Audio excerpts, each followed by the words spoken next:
www.congosynthèse.com.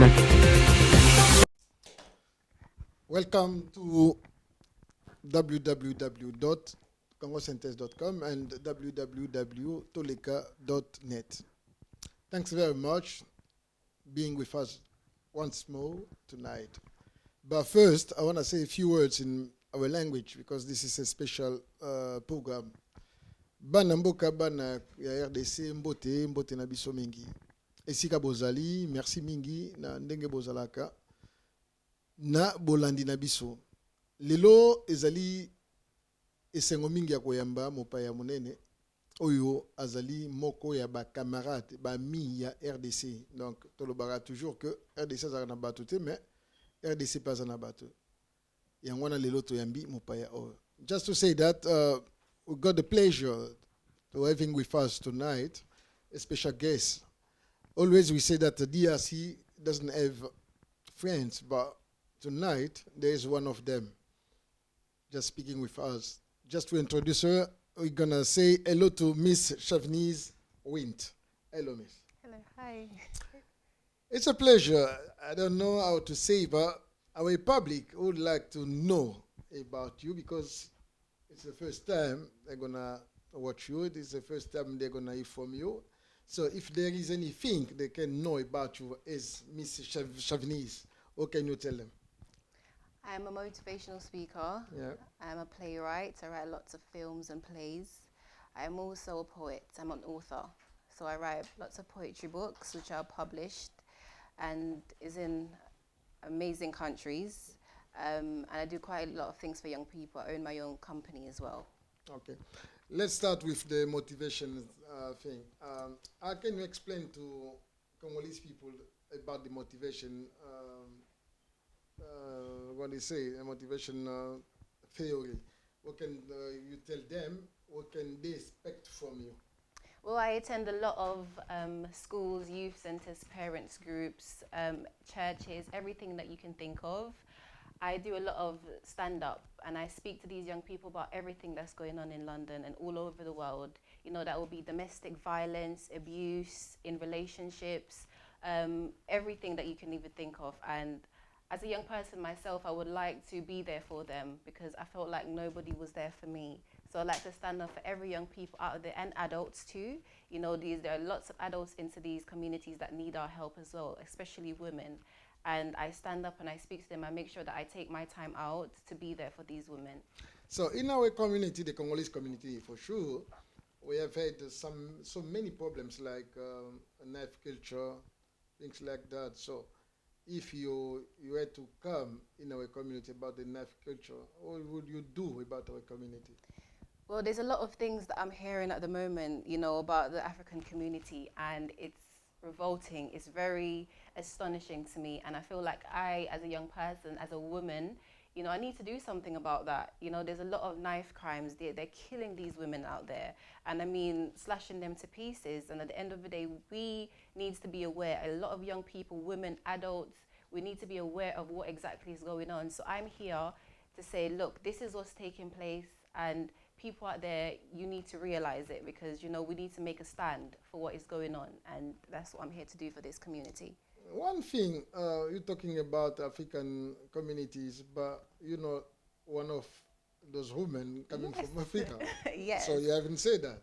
Yes, I'm a Jamaican. I'm born and bred in Jamaica. But I work with a lot of cultural people, you know, every country that you can think of, I am there. That could be the blacks, that could be the whites. Everybody, I'm always there for them. And I would like to say, I'm not just for one, I'm for many. And there's a lot of young people out there that needs to be there for many. There's a lot of adults that needs to be there for many. And I would like to represent the African community too, as much as the Jamaican community. Okay.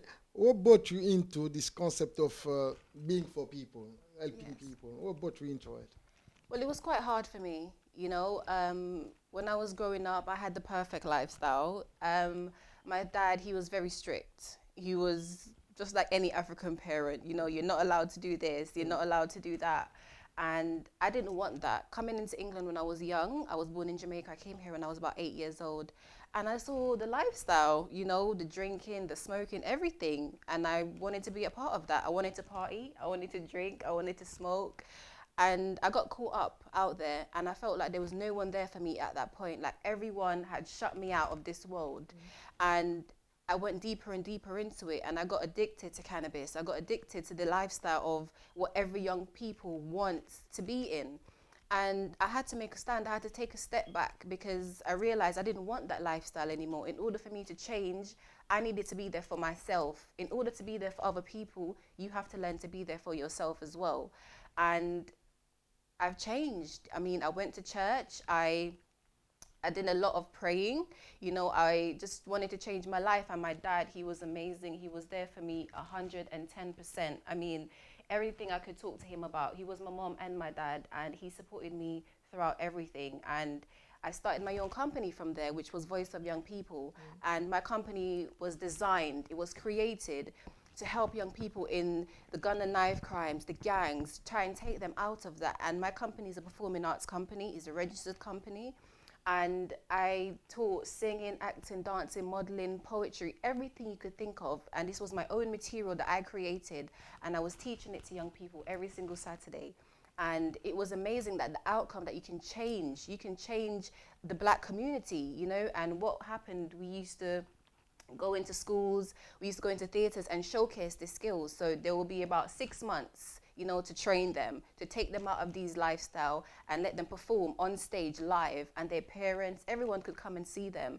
And they got such joy, they got such, you know, amazingness out of what was happening, that I wanted to do more. I wanted to be there for more young people because I've changed, because I know that anyone can change if you put your mind to it. And a lot of young people feel like they can't.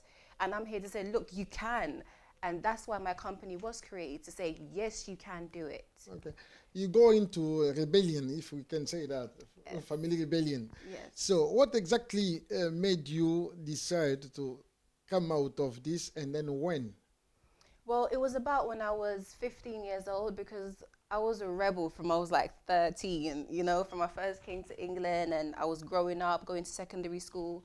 I was a rebel. And as I was saying, you know, that's the lifestyle. I wanted that lifestyle. But when I realized that lifestyle wasn't the one that I was after, because I've always had dreams. I always wanted to be a singer. You know, I always wanted to be something good. And because my father, he brought all of his kids, he brought us up to where you have to be something in life. He was so hardworking.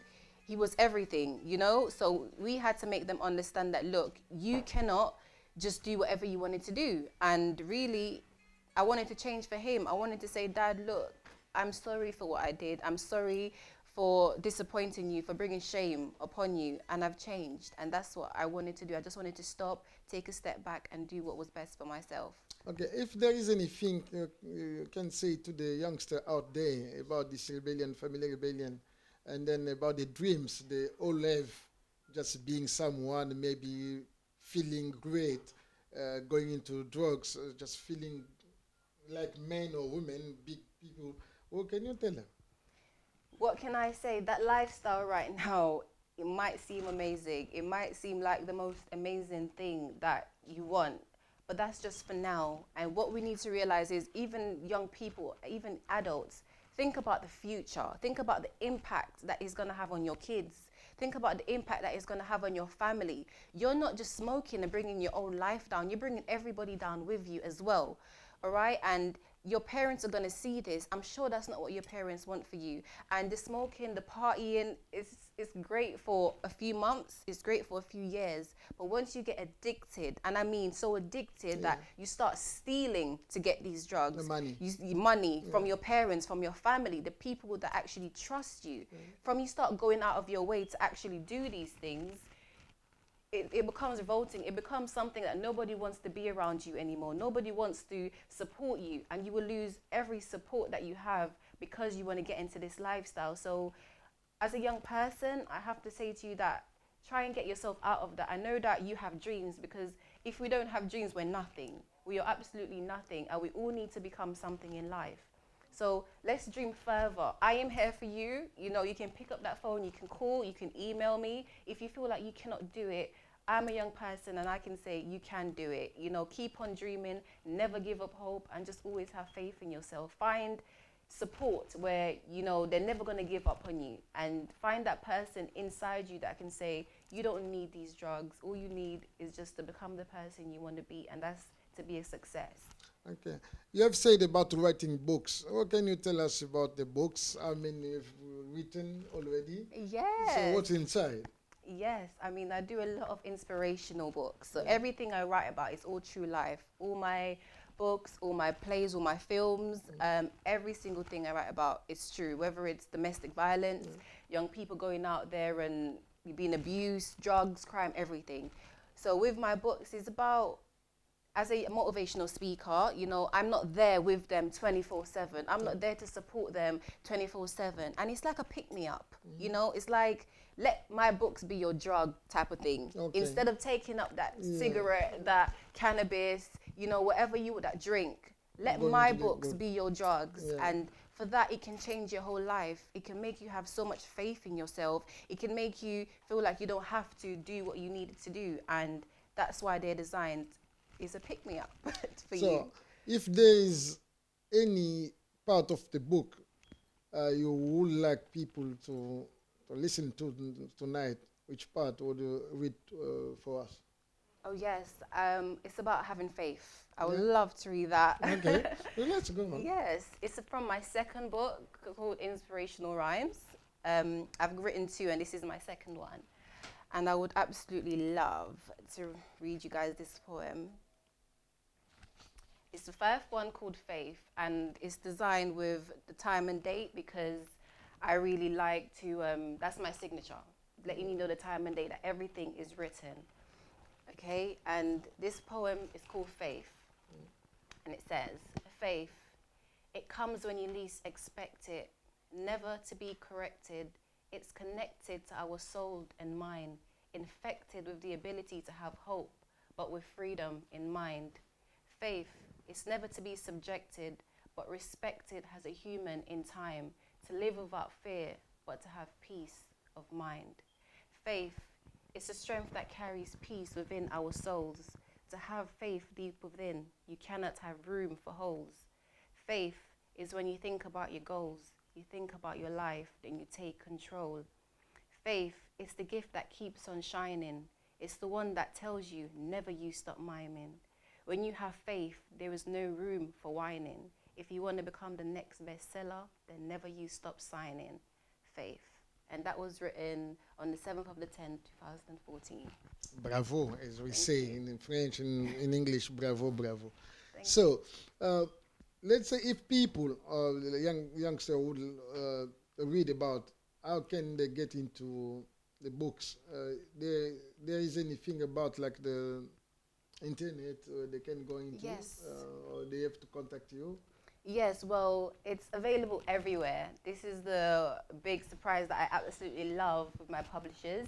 They're available in France, they're available in Germany, they're available in Poland, they're available everywhere. And you can get these books on Amazon, you can get these books on WH Smith, you can get these books on eBay. There's so many ways that you can actually purchase these books. And you know, you won't be missing out, believe me. And as soon as they're finished, we'll have to restock them all again. So they'll just keep on coming. So you can get these books anywhere. Okay, you said that if they have to use drugs, let them use the books. If we had to steal the money from our parents to buy books, would you mind? Of course not. You ask first. You definitely have to ask first. To ask first. Okay. You motivated about women in the DRC, as we're talking tonight. You said women in DRC, how they suffer, how they violated, how they raped. What made you know about the women in DRC first? What made you know about the DRC? Well, because I meet so many different cultures, as I was saying to you before. And one day I came across this amazing person, and he is the chairman of the Kivu Defense League. Okay. And he was telling me about so much, you know, about what is happening in Congo, the things that are taking place, and I was revolted. What is his name? I mean, Well, the chairman. okay. Okay. And I was absolutely revolted. I was shocked, you know, so astonished to my bones. Yeah. And I've got a third project coming up So my fourth project, I actually wanted it to be based around women. Okay. And I wanted a different understanding about how you guys work, what happened in your community. And he was just explaining to me, you know, these women are raped. And I literally took my time out to research, do a bit of research. And I met with some people myself, and they've told me their experience. So I'm trying to get to a lot of different cultural women to be able to write this book. And it would be a really big book that I wanted it to based on.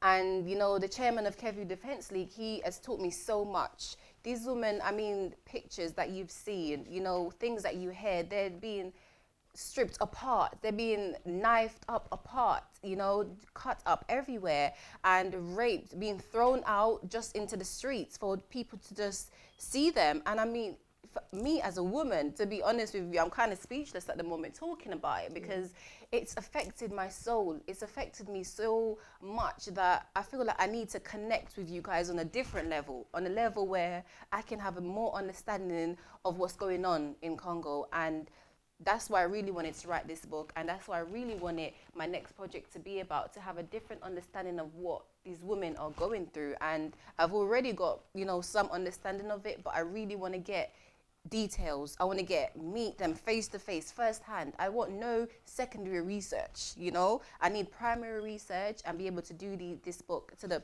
perfection. And he's taught me a lot. So that's why, you know, I really wanted this book to be about these women, what they're going through. And the chairman of the Kevu Defence League, I mean, he's absolutely amazing. So aren't you scared of going there, meeting with them as a woman, maybe being raped as well? Scared? Oh no, scared.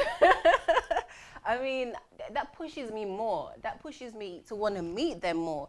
To want to say, look, everything is going to be okay. The ones that's actually survived, because remember, some of them are dead. Some of them are in these streets for just naked for people to see them. So always remember, like, the ones that we're seeing, that's the survival woman. That's the woman to say, look, I am here. I am still living. As much as I'm raped and battered and bruised, I am still here and I am living.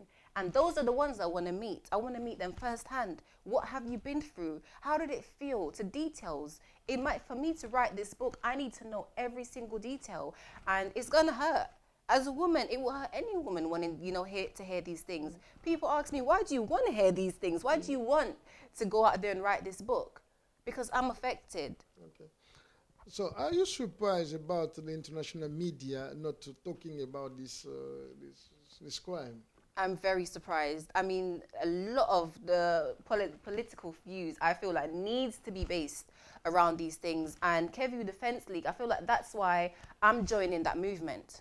That's why I'm joining what they're doing, because they're trying to do something about this. They're trying to portray these stories and let these things come to light. You understand? So I want to let them know, like, look, I am a part of this movement. You know, I'm supportive 110%. And I feel like many English, Jamaicans, white, whatever you are, whatever culture you're from, we all need to be aware of this. We all need to be aware of what is happening in this community. And that's why I am here also. Okay, right now, because you say that you make plays about theater, things like that. Would you do one about the life of the woman? I would love to. I mean, after this book, because I've just finished writing a film for TV, which I'm really trying to push. Yes. Yeah. And which TV? I can't say right now.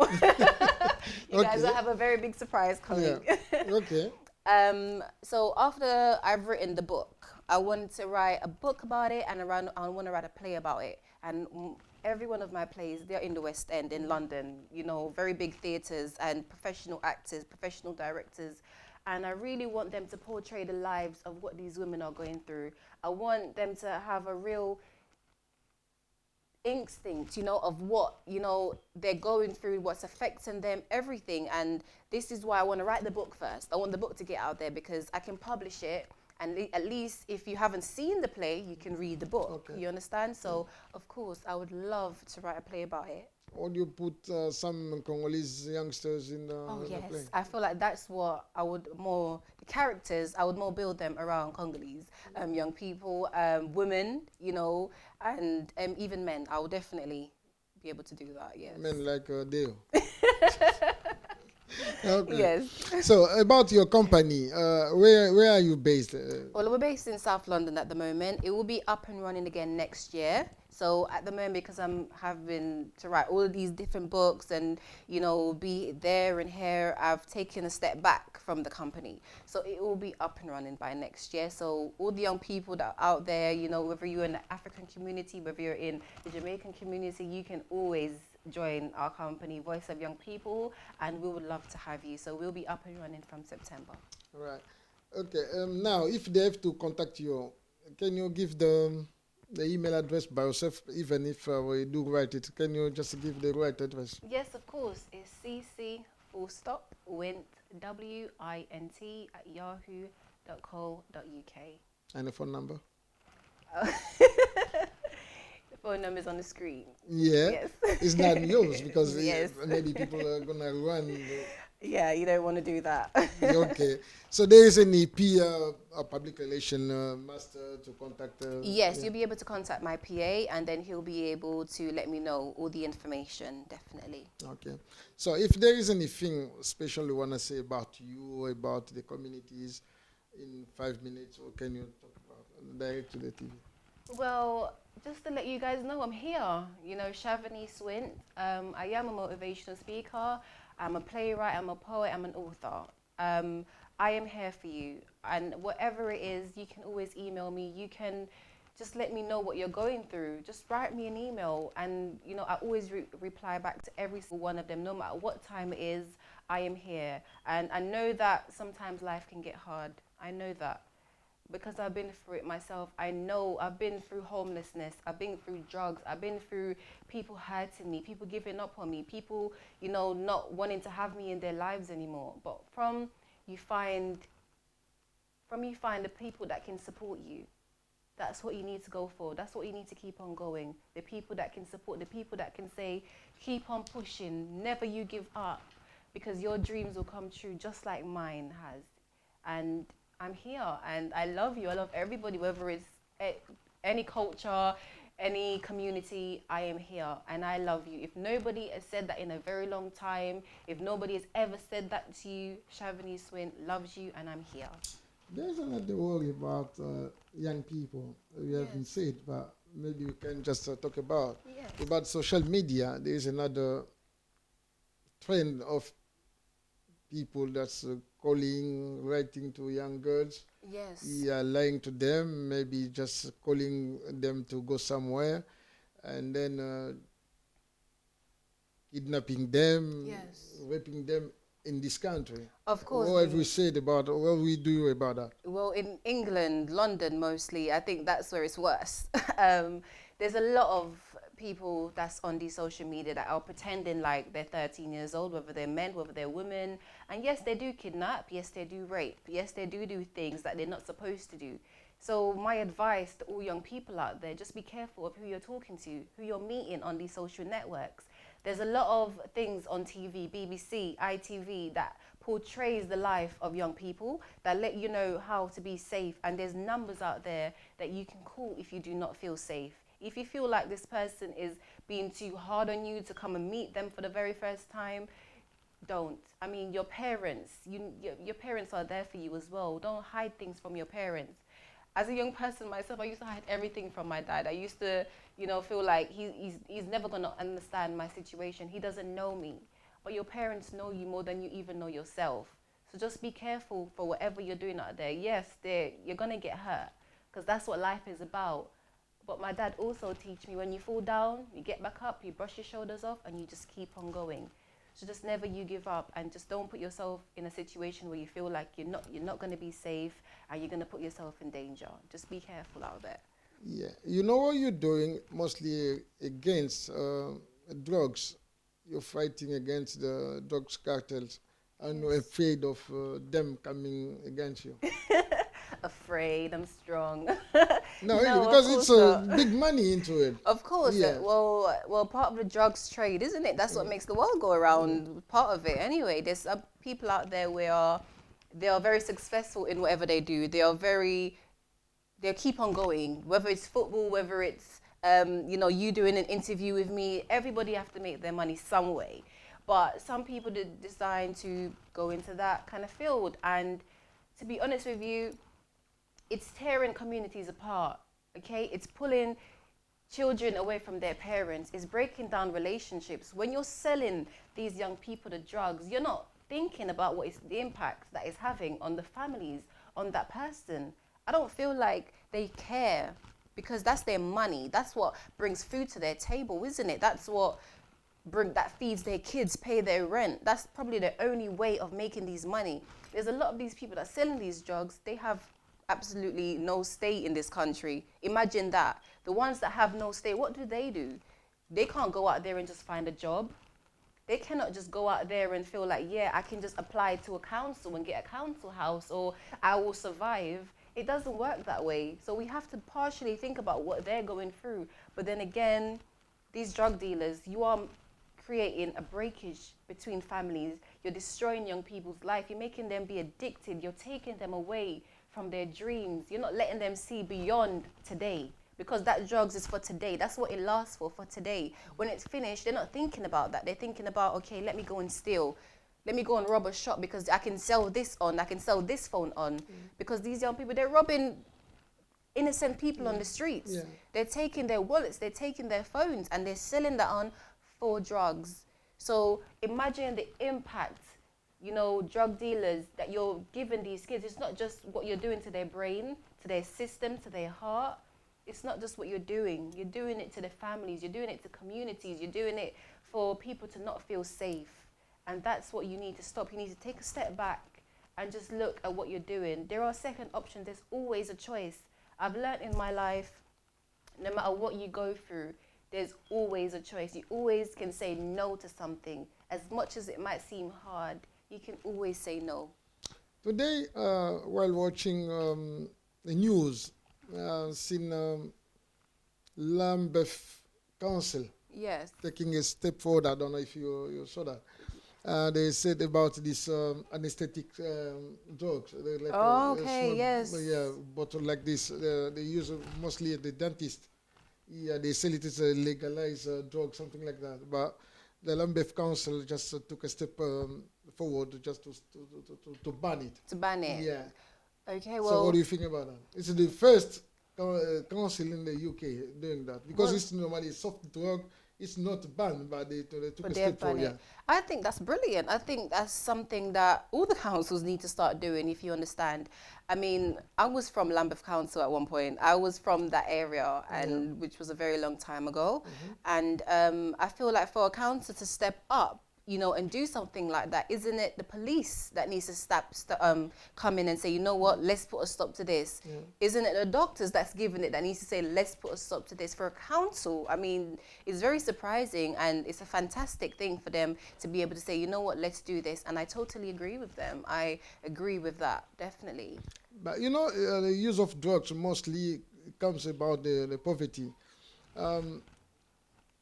The conservative government has mostly cut young people's funds, things like that. Yes. Don't you think that it's going to affect the lives of the youngsters going into drugs because of? Well, if you think about it, don't everything affect the life of young people? You know, as even adults, parents. Mostly cutting their funds, things like that. I understand that, but if you're taking a step back for something to be more positive, we have to understand that that's what needs to happen, and we need to have a plan B. You know, for the drugs are not going to be there. You know, yes, poverty might rise, but at the end of the day, what's your plan B? I'm sure that Lambeth should have a plan B put into place, because you cannot just stop something and expect everything to be okay. You need a plan B. You always need to set up something else. Okay. When are you planning to travel into DRC for your project? Very soon, actually, as soon as I finish, because my third book will be out probably in 6 weeks' time. So I'm thinking maybe early next year, I want to set something up to be able to see these women myself and be able to do some stuff with them. So Have you got a team to go with you, or are you just going Well, at the lone moment- ranger? well, at the moment, Well, at the moment, I've got one. Here we go. Yeah. I'm setting that all up at the moment. I'm looking to bring camera crews. I'm looking to bring a lot of support network with me so that they can feel like we're not just there to bombard them. We're not just there to just get this story and go. Because a lot of women, we need support, don't we? We need support from other women. We need support from men also to say, look, don't worry, everything is going to be okay and we are here for you. So I'm definitely wanting to set up a support network, camera crew, everyone, so everybody can have an insight, not just myself in writing this book, but you can have a primary research insight of what's going on and what's taking place. But you know about the government back in the DRC, they won't let you do that easily. You know that? Not very easily, no, but what is done easily in this life? Unless we fight for what we need to fight for, what is done very easily? We have to make a stand. And I feel like if they understand that we're trying to make a stand and trying to create positivity and not just a negative, vibe around them, I feel like they'll definitely listen, and it's their country. We have to ask for permission. We have to ask to do these things. And I'm sure that we'll be able to get through to them in some positive way. Have you got a plan B in case they don't let you do that? Have you got a plan B, maybe going into... Probably sneak in, Yeah. Yeah. But if they had to arrest you or something like that, because we need to talk Of about... course, of course. Well, at the moment, as I said, we're only at You think about that. we're only at the planning stages. Remember, we're only at the planning stages. So with me, I like to even have a plan Z sometimes. If plan A don't work, plan B don't work, go all the way to plan Z and then come back to plan A again. So at the moment, we are only into the planning stages, but I'm sure we'll have a plan Z as well. Yes. So if, let's say, they had to invite you for workshops or into the community, would you mind coming? I would love to. I think that's what I'm aiming for. I'm not just aiming for, just to go with these young women and yes, make this book and go. As I was saying to you, I'm there for support. I'm there for my team to support. I'm there to attend these workshops, just like I do in London. I do with young people, I do with parents groups, I do with churches. I'm planning to bring the same positive vibe into these communities too, and that's why I'm trying to connect with them. That's what I'm trying to do. I'll definitely be able to do that. Okay, what are you doing mostly just connect with politics? Are you ready to go into politics as well? Oh, I feel like that is a next step for me. There's so many big stages in my life, and as I said, I am only young and I am embarking on so many different, it's like an adventure, and it's like, what am I creating? What am I developing to? I'm still growing. And I feel like because I'm still growing, I would love to go into politics. I would love to go into supportive of women. I just want to step out there and just see what the world has to offer. And I think I might be able to do that, definitely. Yeah. Okay. If there is any dream you would like to have right now, what would it be?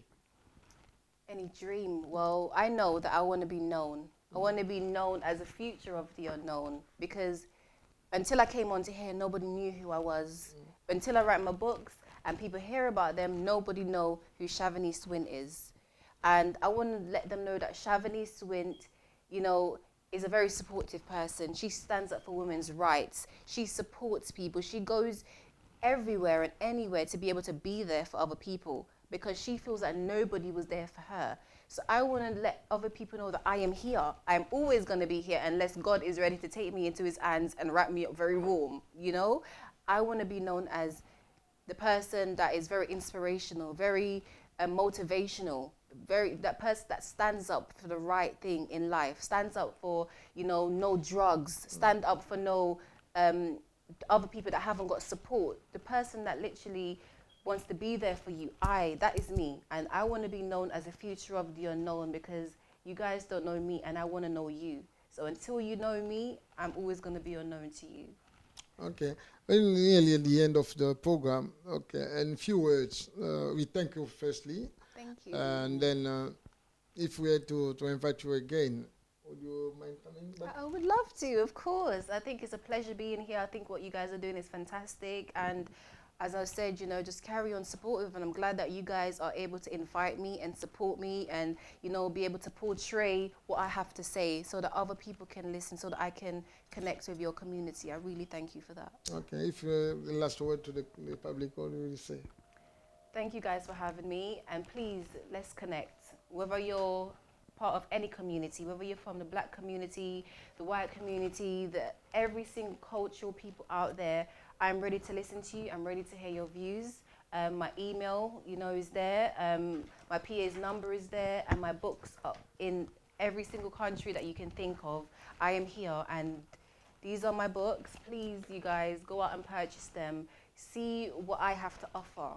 I'm here for you, and whether I'm not there physically, this is why I write these books, so that I can be here for you, so that I can support you, and always just have a creative mind around you to let you know that you should never give up hope and just have faith.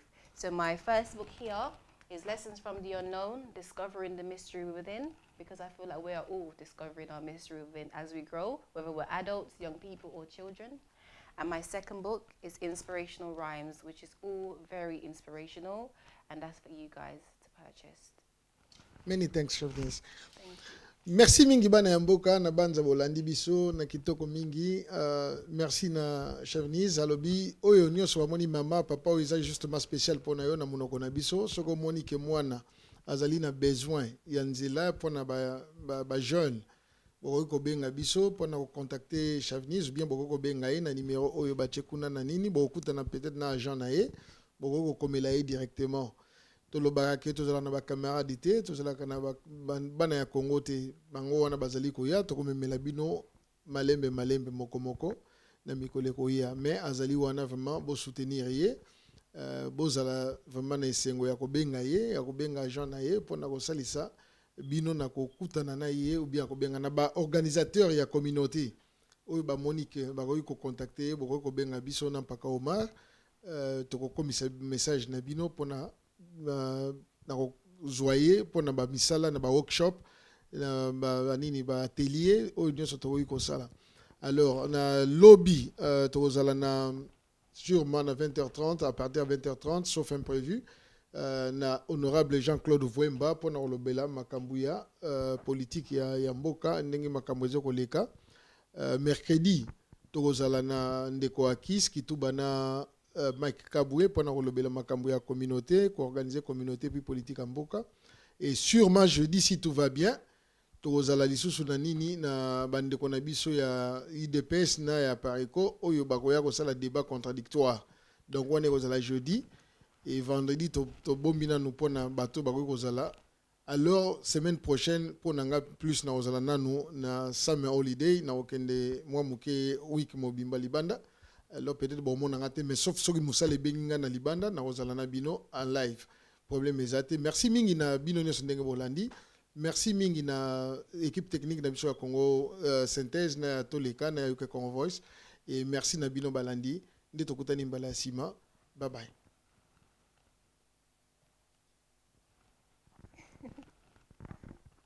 Congo Synthèse, la synthèse des infos de la RDC, l'Afrique et le reste du monde. Une seule adresse, www.congosynthèse.com. La RDC, l'Afrique et le reste du monde. Une seule adresse,